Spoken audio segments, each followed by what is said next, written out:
1시간 이상 밤에 숲을 뛰어다닙니다. 여러분은 치타보다 더 빠릅니다. 피곤하거나 춥지 않아요. 여러분은 나무 뿌리에서 쥐가 바스락거리는 소리를 듣고 숲의 모든 냄새를 맡습니다. 야간 시력 덕분에 여러분은 밤하늘에 있는 새를 볼 수 있습니다. 음식이나 물 없이 몇 달을 견딜 수 있어요.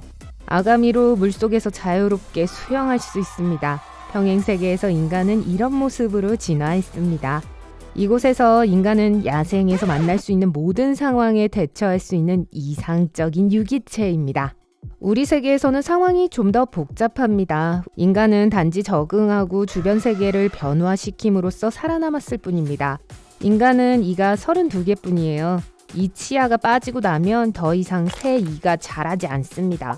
하지만 진화는 멈추지 않습니다. 우리 음식은 더 부드럽고 영양가도 더 좋아졌어요. 오래 씹을 필요가 없어요. 새로운 식단은 턱을 작아지게 하고 뇌를 크게 만들었습니다. 결과적으로 관절과 가장 가까이 있는 4개의 치아를 위한 공간이 사라졌어요. 우리가 사랑니라고 부르는 치아죠. 미래에는 28개의 치아만 갖게 될 거고 오늘날에도 35%의 사람들이 사랑니가 없습니다. 호모사피엔스는 턱을 가진 유일한 포유동물입니다. 고릴라와 침팬지 같은 우리의 친척들도 턱이 안으로 기울어져 있습니다. 인류학자들은 턱이 인간의 얼굴 크기가 감소하게 된 결과라고 생각합니다. 아마도 과거에는 턱이 강력한 턱뼈를 받치면서 힘을 더 강하게 해줬을 거예요. 수백만 년에 걸쳐 얼굴은 작아졌지만 턱은 그대로 유지되었습니다. 평평한 바닥에 손을 올려놓으세요. 약지와 엄지를 맞대보세요. 손목을 구부리면 긴 손바닥끈이 보일 거예요. 15%의 사람들이 이미 이 근육을 가지고 있지 않습니다. 손을 쥐는 힘 강도에 영향을 주지 않아서 오늘날 그 의미를 잃었습니다. 수백만 년 전 그것은 우리의 조상들이 능숙하게 나무에 오를 수 있게 해주었습니다. 진화는 우리에게서 이 유용한 기술을 빼앗아갔지만 그 흔적은 우리 몸에 남아있어요. 개, 말, 원숭이, 그리고 많은 다른 동물들이 귀를 움직일 수 있습니다. 이것은 이들이 더 잘 듣고 서로 의사소통을 할 수 있게 해줍니다. 인간은 길고 유연한 목을 가지고 있고 진화는 이런 능력을 사라지게 했어요. 하지만 현대인의 20%가 아직도 귀를 움직일 수 있어요. 10%의 사람들이 귀에 다윈의 결절을 가지고 있습니다. 과거에 우리는 현대의 마카크 원숭이처럼 뾰족한 귀를 가지고 있었는데 이 작은 돌기가 그 증거입니다. 황제 펭귄은 알을 부화시킬 때 115일 동안 먹지 않습니다. 정갈은 1년 내내 먹지 않고 지낼 수 있습니다. 진화는 인간에게 낙타와 같은 지방 혹이나 곰처럼 겨울잠을 잘 수 있는 능력을 주지 않았습니다. 매일 아침 우리의 조상들은 일어나서 생존을 위해 싸웠습니다. 이것을 위해 많은 에너지가 필요하기 때문에 우리는 매일 먹어야 합니다. 이건 별로 편리하지 않아요. 특히 음식이 슈퍼마켓에 있는 게 아니라 숲이나 들판에서 자꾸 도망을 친다면 말이죠. 인간의 뇌에서는 항상 1000억 개의 뉴런이 작동합니다. 덕분에 기억력도 좋고 대화도 할 수 있습니다. 이것은 생존에 필수적이에요. 큰 뇌에는 결함이 있습니다. 뉴런이 작동하기 위해서는 많은 연료가 필요합니다. 두뇌는 체중의 겨우 2.5%를 차지하지만 에너지의 20%를 소비합니다. 체스를 2시간 하는 동안 그랜드마스터는 560칼로리를 소모합니다. 프로 테니스 선수도 1시간에 같은 양의 에너지를 소비합니다. 두뇌가 크면 우리는 약해집니다. 심지어 작은 침팬지도 인간보다 훨씬 더 강합니다. 더 이상 나뭇가지에 매달리지 않는다면 근육이 필요하지 않겠죠? 하지만 다른 사람들과 협상하고 협력하기 위해서는 큰 두뇌가 필요합니다. 우리는 점점 몸이 약해졌고 소파에 누워있는 것을 점점 더 좋아하게 됐습니다. 이건 생각하기에 편안한 자세죠.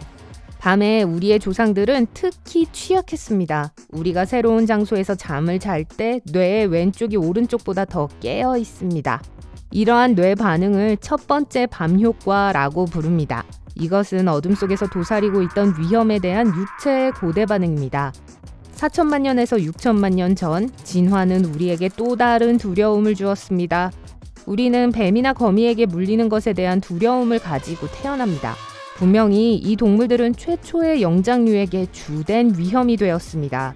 인류학자들은 우리가 200만 년 전에 달리기 선수가 되었다고 말합니다. 넓은 어깨는 팔을 휘두르며 균형을 잡기에 편리하게 해줍니다. 특별한 인대가 척추에서 뒤통수까지 뻗어 있습니다. 이것은 달리는 동안 머리를 안정시켜줍니다. 어떤 영장류도 강한 엉덩이 근육을 가지고 있지 않습니다. 달리기를 할 때만 완전히 작동합니다. 털이 없고 300만 개에 달하는 땀샘은 우리 몸이 과열되는 것을 막아줍니다. 사람들은 완벽한 달리기 선수입니다. 하지만 진화는 우리를 느리게 만들었습니다. 단거리 경주에서는 침팬지를 절대 따라잡을 수 없습니다. 치타는 말할 필요도 없죠. 치타는 시속 112km의 놀라운 속도로 가속합니다. 하지만 거의 모든 육지 동물들은 단거리 육상 선수이고 10분에서 15분 이상 뛰지 않습니다. 인간은 장거리 달리기에 적당합니다. 두 다리로 걷는 건 우리 조상들이 많은 문제를 해결하는 데 도움을 주었어요. 손이 자유로워서 음식이나 도구를 나르기에 편리했죠. 두 다리와 곧은 등은 우리의 조상들을 더 크고 다른 동물들에게 더 무섭게 보이도록 만들었습니다. 두 다리로 서면 재빨리 평원의 높은 풀이나 아프리카 사바나에서 여러분을 노리고 있는 검지호를 발견할 수 있게 됩니다. 몸무게는 단지 2개의 다리로 분산되었고 이것은 문제를 낳기도 합니다. 우리는 차분하게 거리를 걷다가 넘어져서 그 때문에 다칠 수 있습니다. 직립보행을 하기 위해 치러야 하는 대가로 간주하세요. 그렇다면 왜 발가락이 필요한 걸까요? 우리 조상들이 나무에서 살 때 발가락은 나뭇가지에 매달리는 것을 도왔습니다. 여러분이 발가락으로 컴퓨터 작업을 하고 그림을 그리거나 스크램블 에그를 요리할 수 있다고 상상해보세요. 멋지지만 진화 덕분에 이런 능력을 잃게 됐어요. 생각해보면 발굽이 있는 게 더 좋을 것 같아요. 내구성이 좋아서 신발이 필요 없을 거예요. 하지만 우리가 다시 진화하기 전까지 우리의 발은 부러지기 쉬운 상태로 남아 있습니다. 발에는 각각 26개의 뼈가 있습니다. 이것은 걷거나 뛰는 것을 더 안전하게 만들지는 않습니다. 극장에 가서 팝콘을 들고 멋진 영화 감상을 기대하면서 팝콘을 먹기 시작합니다. 하지만 곧 목에 걸려 캑캑거리기 시작해요. 그 몇 분간의 기침과 반사적인 눈물은 영원히 지속되는 것 같이 느껴집니다. 인간은 먹던 음식에 질식할 수 있는 유일한 포유동물입니다. 우리는 동시에 먹으면서 숨을 쉴 수 없어요. 그 이유는 우리의 발성기관의 구조 때문입니다. 후두는 아래쪽에 있고 그 덕분에 말을 할 수 있습니다. 하지만 먹는 동안에는 아니에요. 소름, 모발 기립증, 닭살, 이건 모두 살같이 매끄럽지 않고 울퉁불퉁하게 만드는 반사작용을 일컫는 이름들입니다. 춥거나 무서울 때 일어나는 반응이죠. 석기 시대로 가볼게요. 우리 조상들은 두꺼운 털로 덮여 있습니다. 겁을 먹으면 모낭이 솟아올랐습니다. 그러면 몸집이 더 커 보이게 됐는데 다른 동물들에게 위협적으로 보였어요. 현대인의 몸은 더 이상 길고 두꺼운 털을 가지고 있지 않습니다. 곰, 고슴도치, 박쥐, 거북이, 물고기, 그리고 곤충. 이 모든 생물체는 한 가지 공통점이 있습니다. 겨울잠을 잔다는 거예요. 과학자들은 우리의 조상들도 이 목록에 있었다고 주장합니다. 스페인 북부의 한 동굴에서 연구원들은 고대 사람들의 화석화된 뼈를 발견했습니다. 분석 결과는 50만 년 전에 인간들은 곰처럼 몇 달 동안 겨울잠을 잘 수 있었다는 것을 보여주었습니다. 덕분에 그들은 빙하기에 살아남았습니다. 우리 눈은 공기 중의 먼지와 지평선의 거대한 산을 볼 수 있게 해줍니다.